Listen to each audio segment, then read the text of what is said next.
Pillars ಇರುತ್ತೆ, ಬರ್ತಾ ಮೇಲೆ ಹೋಗ್ತಾ ಹೋಗ್ತಾ ಸ್ವಲ್ಪ ಸಣ್ಣ ಮಾಡುವಂಥದ್ದು. ಈ ರೀತಿಯಾದ ಪ್ರತಿಯೊಂದು ಕ್ಯಾಲ್ಕುಲೇಟಿವ್ ಆಗಿ ಈ ಒಂದು ದೇವಸ್ಥಾನ ಕೆಲಸ ನಿರ್ಮಾಣ ಆಗಿದೆ. 300 ಬಾಗಿಲುಗಳಿದೆ, 300 ಕಂಬಗಳಿದೆ, 44 ತೇಗದ ಬಾಗಿಲುಗಳಿದೆ ಅಂತ ನಾವು ಕೇಳ್ಪಟ್ಟಿದ್ದೀವಿ. ಅಂತ ಹೇಳಿದ್ರೆ ಎಷ್ಟು ವಿಶಾಲವಾಗಿದೆ ಅನ್ನೋದಕ್ಕೆ ನಮಗೆ ಕಲ್ಪನೆ ಮಾಡ್ಕೊಳ್ಳೋಕೆ ಇದು ಸಾಧ್ಯ ಅಂತ ಅನಿಸುತ್ತೆ. ಜೊತೆಗೆ ನಮ್ಮ ಇಡೀ ಭಾರತದಲ್ಲಿರುವಂಥ ಕಟ್ಟಡಗಳ ಪೈಕಿ ಈಗ ತಾಜ್ ಮಹಲನ್ನು ಅತ್ಯಂತ ಸುಂದರವಾದ ಕಟ್ಟಡ ಅಂತ ನಾವು ಕರಿತೀವಿ. ಅದ್ರ ಜೊತೆಗೆ ಕುತುಬ್ ಮಿನಾರ್ ಅತ್ಯಂತ ಎತ್ತರವಾದ ಕಟ್ಟಡ ಅಂತ ನಾವು ಗೋಪುರ ಅಂತ ನಾವು ಕರಿತಾ ಇದ್ವಿ. ಬಟ್ ಇಲ್ಲಿ ಕುತುಬ್ ಮಿನಾರ್ಗಿಂತಲೂ 70% ಎತ್ತರದ ಕಟ್ಟಡ ಅಂತ ಹೇಳಿದ್ರೆ ಬಹುತೇಕ ಇದು ಅತ್ಯಂತ ಎತ್ತರದ ಕಟ್ಟಡ ಅಂದರೆ ಇದು ರಾಮ ಮಂದಿರ ಅಂತ ಈಗ ಅದೊಂದು ದಾಖಲೆ ಅಂತ ಹೇಳ್ಬೋದಾ ನಾವು? ಹೌದು ಸರ್, ಆ ರೀತಿಯಲ್ಲಿ ನಾವು ಒಂದು ದಾಖಲೆ ಸಹ ಹೌದು. ಅದಕ್ಕಿಂತ ತುಂಬ ತೃಪ್ತಿಕರ ವಿಷಯ ಅಂದರೆ ನಮ್ಮ ರಾಮ ಜನ್ಮಭೂಮಿಯಲ್ಲಿ ರಾಮ ಮಂದಿರ ಪೂರ್ಣಗೊಂಡಿದೆ ಅನ್ನೋದೇ ನಮಗೆ ತೃಪ್ತಿಕರ ವಿಷಯ. ದಾಖಲೆಗಳು ಭಾಳಷ್ಟು ಆಗೋಗಿದೆ. ಅದಕ್ಕಿಂತ ಹೆಚ್ಚಾಗಿ ನಮ್ಮ ದಾಖಲೆಗಳು ಬರೆದಿಡಬೇಕು, ಇಂಥ ದಿವಸ ಇವತ್ತು ನಮಗಿದು ಪೂರ್ಣಗೊಂಡಿದೆ ಅಂತ. ಆ ವಿಷಯವಾಗಿ ನಾವು ಬಹಳ ಸಂತೋಷದ ವಿಷಯ, ಭಾಳ ಹೆಮ್ಮೆ ಪಡುವಂಥ ವಿಷಯ ನಮಗಿದು. ಯಾಕೆಂತ ಹೇಳಿದ್ರೆ ಪ್ರತಿಯೊಬ್ಬರ ಕನಸಾಗಿತ್ತದ. ನಾವು ಆರಂಭದಲ್ಲಿ ಮಾತನಾಡ್ತಾ ಇದ್ವಿ, ಪ್ರತಿಯೊಬ್ಬರ ಕನಸಾಗಿತ್ತು ರಾಮ ಮಂದಿರ ಕಟ್ತೀವಿ ಅಂಥೇಳಿ. ರಾಜಕಾರಣದ ಮಾತು ಬೇರೆ, ಬಟ್ ಪ್ರತಿಯೊಬ್ಬ ಹಿಂದೂಗಳ ಕನಸು ರಾಮ ಮಂದಿರ ನಿರ್ಮಾಣವೇ ಆಗಿತ್ತು ಅಂತ ಹೇಳಿ. ಅದರ ಜೊತೆಗೆ ನೋಡಿ, ಇದು ಒಂದು ಪ್ರವಾಸಿ ತಾಣ ಆಗಿ ಮಾರ್ಪಟ್ಟಿದೆ. ತಾವು ಕೂಡ ಅಲ್ಲಿ ಕೆಲಸ ಮಾಡಿದ್ರಿ. ಬಾಲರಾಮನ ಮೂರ್ತಿ ಪ್ರತಿಷ್ಠಾಪನೆ ಆದ ಬಳಿಕ ಅಲ್ಲಿ ಸಿಗುವಂಥ ಇಡೀ ಕ್ಷೇತ್ರದ ಅಭಿವೃದ್ಧಿ ಆಗಿದ್ದ ಪರಿ ನೋಡಿದ್ರೆ ನಿಮ್ಗೇನು ಅನಿಸುತ್ತೆ? ಯಾಕಂದರೆ ಬಾಲಮಂದಿರ ಪ್ರತಿಷ್ಠಾಪನೆ ಆದ ನಂತರದಲ್ಲಿ ಆಗಿರುವ ಬೆಳವಣಿಗೆಗಳು, ಪ್ರವಾಸೋದ್ಯಮ ಬೆಳವಣಿಗೆಗಳು, ಜೊತೆಗೆ ಅಲ್ಲಿರುವಂಥ ಹೋಟೆಲ್ ಉದ್ಯಮಿಗಳು ಎಲ್ಲರೂ ಪ್ರತಿಯೊಂದು ಕೂಡ ಬೆಳವಣಿಗೆ ಆಗಿದೆ. ಇಡೀ ಸಮಷ್ಟಿ ದೃಷ್ಟಿಯಿಂದ ನೋಡೋದಾದರೆ ಈಗ ಪೂರ್ಣ ಪ್ರಮಾಣದಲ್ಲಿ ಆಗಿದೆಯಲ್ಲ, ಇದು ಇನ್ನೂ ಎಷ್ಟರ ಮಟ್ಟಿಗೆ ಪ್ರಗತಿಯನ್ನು ಸಾಧಿಸಬಹುದು ಅಂತ ಆ ವಿಚಾರದಲ್ಲಿ? ನಾವು ಮೊದಲನೇ ಬಾರಿ ಅಯೋಧ್ಯೆ ಹೋದಾಗ ತುಂಬ ಎಕ್ಸ್ಪೆಕ್ಟೇಷನ್ ಇಟ್ಕೊಂಡು ಓದಿದ್ವಿ. ತುಂಬ ದೊಡ್ಡದು ಏನೋ ಅಯೋಧ್ಯೆ ಅಂದರೆ ಅಂತ ಅಂದ್ಕೊಂಡ್ವಿ. ಬಟ್ ನಮ್ಮ ರಾಜ್ಯದಲ್ಲಿರೋ ತಾಲೂಕು ಮಟ್ಟದ ಏನಂತೀವಿ ತಾಲೂಕುಗಳು ಹೇಗಿರುತ್ತೋ ಅದೇ ರೀತಿಯಲ್ಲಿತ್ತು. ಬಟ್ ಈಗ ನಾವು ಪೂರ್ಣಗೊಂಡ ನಂತರ ಕಳೆದ ತಿಂಗಳಲ್ಲಿ ಹೋಗಿದ್ದೆ. ನೀವಂದಂಗೆ ಭಾಳಷ್ಟು ಬೆಳವಣಿಗೆಗಳು ಆಸ್ಪೆಕ್ಟ್ ಸಹ ಇಂಪ್ರೂವ್ಮೆಂಟ್ ಆಗಿದೆ. ಎಕನಾಮಿಕ್ ಬಹಳಷ್ಟು ಆಗಿದೆ. ಯಾಕಂದರೆ ನೀವು ನನಗೆ ಒಂದು ಪಂಚತಾರ ಹೋಟೆಲ್ಸ್, ಸಫ್ಯಾರಿಯಲ್ಲಿ ಒಂದು 5 ಪಂಚತಾರ ಹೋಟೆಲ್ಸ್ಗಳು ಬರ್ತಾ ಇದೆ. ಸುತ್ತ ಕನೆಕ್ಟಿವಿಟಿಗೆ ರೋಡ್ಸ್ ಎಲ್ಲ ವೈಡನ್ ಅಪ್ ಆಗಿದೆ ತುಂಬ. ನಮಗೆ ಗೊತ್ತಿರೋ ಹಾಗೆ ಒಂದು ತಾಲೂಕಿಗೆ ಸಾವಿರಾರು ಕೋಟಿ ಇನ್ವೆಸ್ಟ್ಮೆಂಟ್ ಮತ್ತು ಟರ್ನ್ ಓವರ್ಸ್ ಆಗ್ತಾ ಇರೋದು ಬಹಳ ವಿಶೇಷ. ಒಂದು ಜಿಲ್ಲೆಯಲ್ಲೂ ಆಗದಂತಹ ಡೆವಲಪ್ಮೆಂಟ್ ಆ ಒಂದು ಗ್ರಾಮದ ಅಂದರೆ ಅಯೋಧ್ಯೆಯಲ್ಲಿ ಆಗ್ತಾ ಇದೆ. ಸೊ ಇದು ಏನಾಗ್ತೀವಿ, ಒಂದು ಟೂರಿಸಮ್ ಆಗೂ ಇದೆ, ಒಂದು ಸ್ಪಿರಿಚುವಲ್ ಪ್ಲೇಸ್ ಆಗೂ ಇದೆ, ನಮ್ಮ ಒಂದು ಪುಣ್ಯಕ್ಷೇತ್ರಗಳಲ್ಲೂ ಒಂದಾಗಿದೆ. ಈಗ ಹೇಳಿದಾಗೆ ಎರಡೇ ವಿಷಯ, ಯಾರನ್ನೇ ಹೋಗಿ, ವೃದ್ಧರಿರ್ಬೋದು, ಮಕ್ಕಳಿರ್ಬೋದು, ಪೇರೆಂಟ್ಸ್, ನಮ್ಮ 40 ವರ್ಷದಿಂದ 50 ವರ್ಷದ ವಯಸ್ಸಿನವ್ರು ಇರ್ಬೋದು, ಎಲ್ಲರೂ ಮನಸ್ಸಲ್ಲಿ ಅಯೋಧ್ಯೆಗೆ ಒಂದು ಸಲ ಹೋಗ್ಬೇಕಪ್ಪ ಅಂತ ಒಂದು ಮನಸ್ಸಲ್ಲಿದೆ. ಆ ಒಂದು ಉದಾಹರಣೆ ತಗೊಂಡ್ರೆ ಈಗ ಆಲ್ರೆಡಿ ಕೋಟ್ಯಾಂತರ ಜನ ವೀಕ್ಷಣೆ ಮಾಡಿದ್ದಾರೆ. ಸುಮಾರು ನನಗೆ ಗೊತ್ತಿರೋ ಹಾಗೆ 20 ಕೋಟಿಗಿಂತ ಜಾಸ್ತಿ ಜನ ಆಲ್ರೆಡಿ ಅಯೋಧ್ಯೆನ ವೀಕ್ಷಣೆ ಮಾಡಿದ್ದಾರೆ. ಸೊ ನೀವಂದಾಗೆ ಅಷ್ಟು ಜನ ಬಂದು ಹೋಗ್ತಿದ್ದಾರೆ ಅಂದ್ರೇ ಆ ಜಾಗದಲ್ಲಿ ಭಾಳಷ್ಟು ಚಟುವಟಿಕೆಗಳು ತುಂಬ ಪ್ರಮುಖವಾಗಿ ಮುಂದೆ ಬಂದಿರುತ್ತೆ. ಈಗ ನೋಡಿ, ದೇವಸ್ಥಾನಕ್ಕೆ ಹೋಗ್ತೀವಿ ಅಂತ ಹೇಳಿದ್ರೆ ಒಬ್ಬೊಬ್ಬರ ಕಲ್ಪನೆಗಳು ಒಂದೊಂದು ರೀತಿಯಲ್ಲಿ ಇರುತ್ತೆ. ತುಂಬ ಜನ ಎಂದರು ಭಕ್ತಿ ಭಾವದಿಂದ ಹೋಗ್ತಾರೆ.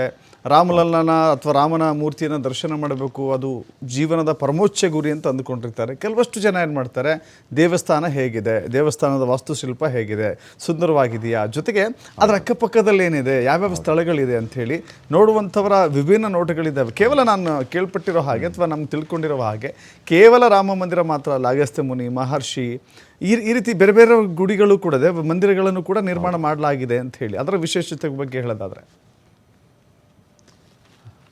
ಹೌದು, ನಮ್ಮ ರಾಮಾಯಣದಲ್ಲಿ ಬರುವಂಥ ಎಲ್ಲರದು ಅಗಸ್ತ್ಯ ಮುನಿಯರು ಇರ್ಬೋದು, ವಾಲ್ಮೀಕಿಯವರು ಇರ್ಬೋದು, ದೇವಿ ಅನ್ನಪೂರ್ಣ ಇರ್ಬೋದು, ಭಾಳಷ್ಟು ಕೈಕೆಯವರು ಇರ್ಬೋದು, ಪ್ರತಿಯೊಬ್ಬರದ್ದು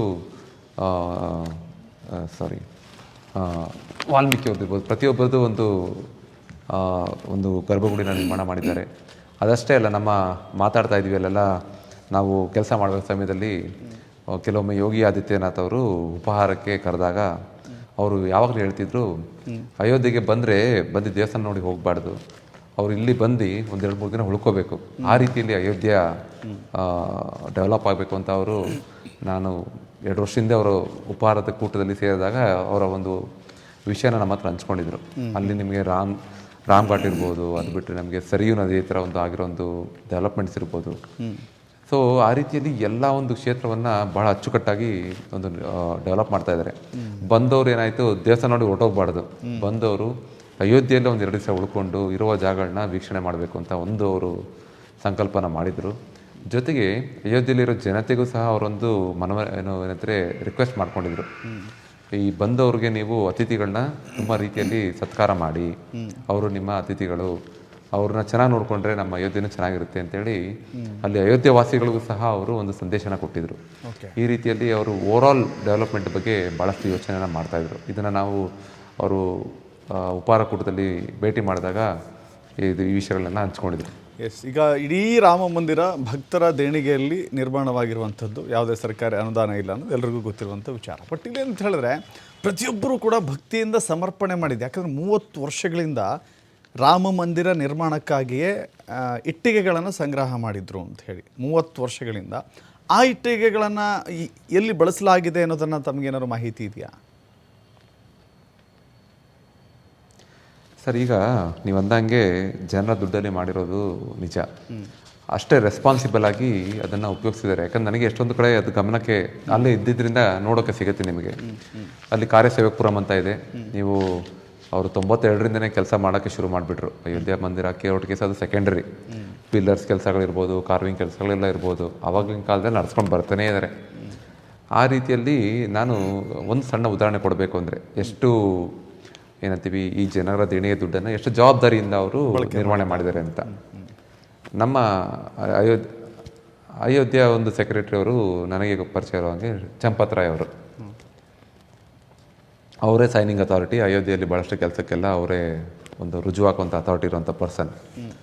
ಭಾಳ ಏನಂತೀವಿ ಸರಳ ಜೀವಿ ಅವರು. ನಾನು ಅವ್ರನ್ನ ಮೊದಲನೇ ಬಾರಿ ಭೇಟಿ ಮಾಡೋಕ್ಕೆ ಹೋದಾಗ ಏನೋ ದೊಡ್ಡ ಬಂಗ್ಲೆ ಇರುತ್ತೆ, ತುಂಬ ದೊಡ್ಡ ಜಾಗದಲ್ಲಿ ಇರ್ತಾರೆ ಅಂತ ಹೋದ್ವಿ. ಅವರಿದ್ದಿದ್ದು ನಾನು ಕಲಿತು ಸುಮಾರು ಒಂದು 15x10 ಸಣ್ಣ ಕೊಠಡಿ, ಒಂದು ಸಿಂಗಲ್ ದಿವಾನ್ ಕಾಟ್ ಅಷ್ಟೊಳಗಿದ್ದಾರೆ. ನಾವು ಹೋಗಿದ್ದು ಸರಿ ಸುಮಾರು ಜೂನ್ ತಿಂಗಳಲ್ವಾ.